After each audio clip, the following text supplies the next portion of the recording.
Oh, we grew up in Portsmouth, in Alabama. Well, I grew up in Southside.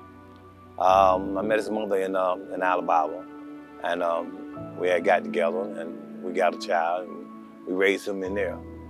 And you know, like I say, we raised him. You know, made sure he went to school every day and kept him clean. You know what I mean? Gave him respect and respect everybody. You know what I mean? And just, you know what I mean? Just gave him the best life we could give him. Whole lot of friends.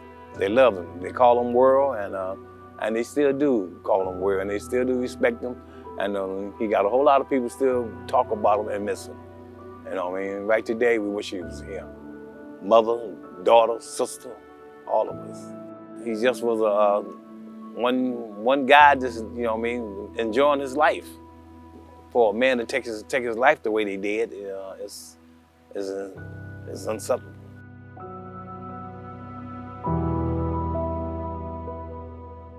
The days were leading up to that, I was heading to Fredericksburg to see my son. I was calling him to tell him to go home and stay with his mother until I got back.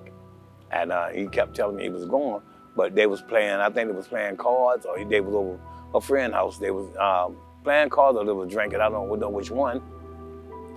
But, and I kept calling him and told him, look, go home to your mama, I'll be back. I'll be on the highway shortly.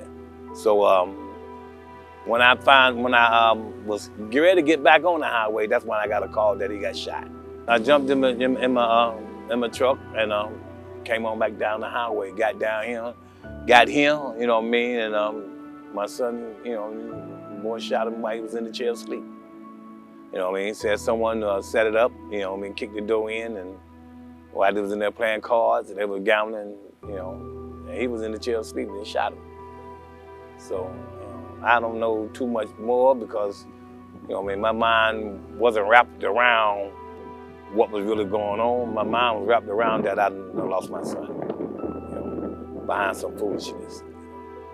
When I got there, you know what I mean, they wouldn't let me go in and see him.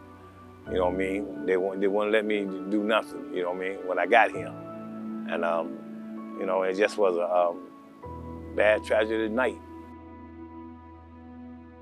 So right now we're here out here in London Oaks where, you know what I mean, a lot of people live that people like to come out and play and talk, you know what I mean, and see each other, you know, and this is where my son got killed out in London Oaks.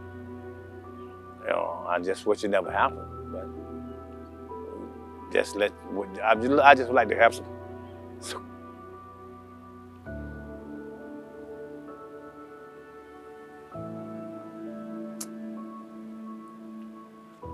I just would like to have some closure to who killed my son.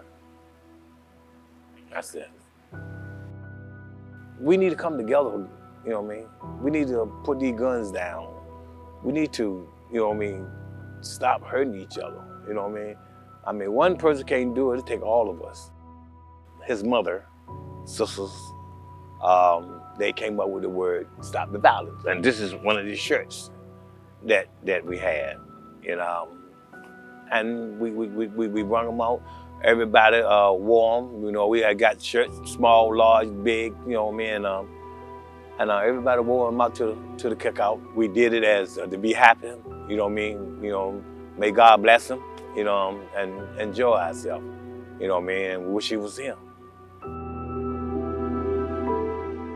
He was an outgoing guy, outgoing young man. You know. And I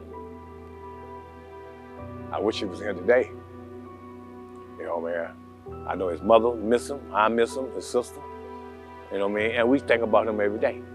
And a day not go past that we don't think about that young man.